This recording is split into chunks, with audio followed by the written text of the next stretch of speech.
Castlevania Harmony of Dissonance, originally released in 2002, is available on all modern platforms in the form of the Castlevania Advanced Collection, retailing for $19.99.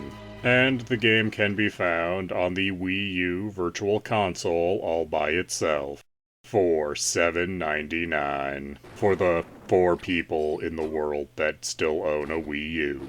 In this game, you play as Juiced Belmont, who looks kinda like if Alucard was wearing a Ringmaster outfit. And you've come to Dracula's castle to save a girl with your friend Maxim, who looks suspiciously like if Dracula got a tan. I wonder if that will factor in later. The gameplay found herein has several unique elements. One, as Juiced, you can infinitely dash forward and backwards, and you can modify your various sub-weapons with books you find scattered about the castle, giving them elemental properties and different attack animations. And the main gameplay conceit of this entry is that there are 2 castles. But rather than one being an upside-down version, they are both layered on top of each other, meaning all areas need to be done at least twice, but each time will have different enemies and different items to find. And there are slight variations where one version of the castle might have a wall where the other version has a door. Meaning that on your first playthrough, there is going to be a ton of backtracking, so you'll be seeing each area a lot more than twice. But why are there 2 castles? Well, they're manifestations of the subconscious of Maxim, because he is both Maxim and also Dracula, like you couldn't tell from his character portrait. And Maxim is also responsible for kidnapping the girl you're here to save as part of a sacrifice to get Dracula a separate body, I guess?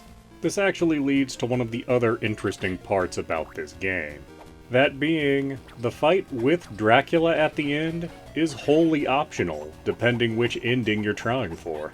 So, if you don't care about Maxim, you can just skip the Dracula fight, let Maxim die, and then take the girl for yourself.